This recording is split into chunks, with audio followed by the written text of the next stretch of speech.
Vous avez vu comment est-ce qu'ils ont déployé toute une armada de musiciens pour nous distraire.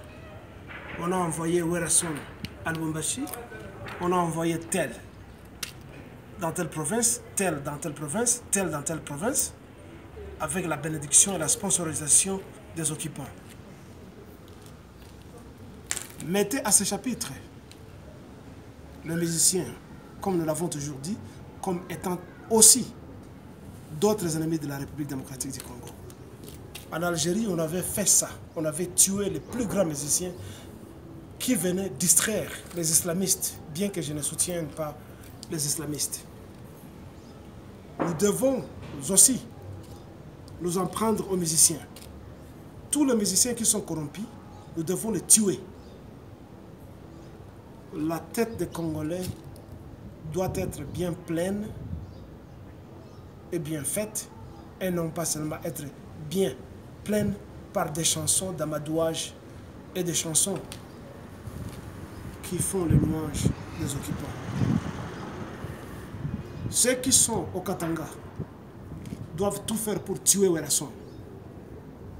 À cela, vous ajoutez ceux qui se disent les pères de la République, Kyungu Akumanza, qui vient de faire une fausse démission, alors qu'il est un des pères de Kabila. Qui ont maintenu Kabila au pouvoir? Ce sont les Katangais. Et pas tous les Katangais, pas les pauvres Katangais. Ce sont certains éléments qui sont sélectionnés par un type tel que Kyungu Akumanza et Moïse Katumbi. Bientôt, Moïse Katumbi veut revenir comme étant soit le premier ministre, soit le président du pays. Tous ces gens, ce sont nos ennemis. Nous devons les tuer, nous devons tout faire parce que ce qu'ils ont fait, c'est tuer les Congolais. En conclusion, Moïse Katumbi et Kyungu Akumanza m'ont escroqué de l'argent. Je le répète, et si je mens, ils ont droit de réponse. Qu'ils soient des millionnaires, des billionnaires, je le répète, Moïse Katumbi et Kyungu Akumanza, vous deux, vous m'avez escroqué de l'argent. Et j'ai toutes les preuves. Jusqu'à preuve du contraire. Vous pouvez rester en justice. Le Congo doit se débarrasser de mouchards comme vous, de traîtres, qui ne voient que leurs propres intérêts et qui ne voient pas le développement du pays. C'est une honte pour nous. Le Congo tel qu'il est, qui est au bas de la pauvreté, pendant que des pays de l'Afrique du Sud et d'autres nous ont dépassés.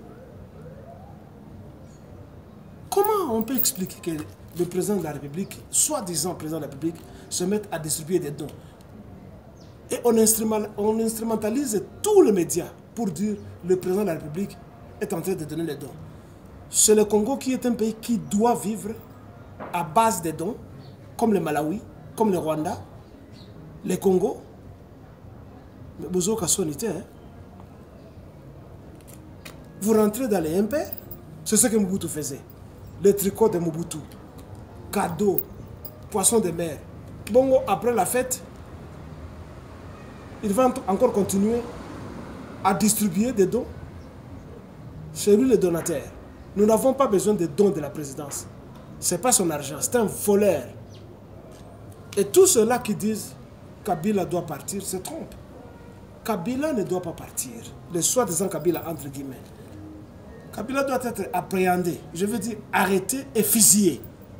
Comme on l'a fait avec le génie des Carpates de la Roumanie, Nicolae Ceausescu. Nous devons l'appréhender et le fusiller. Lui et tous ses complices. Gommez dans vos têtes le vocabulaire partir. Comme je vois sur le banderole, Kabila doit partir. Il ne doit pas partir. Kabila doit être arrêté et fusillé. Lui et ses complices. C'est ce que Samuel Doe avait fait au Libéria. Lui, c'était un héros d'Afrique. Quand même qu'il a été tué atrocement.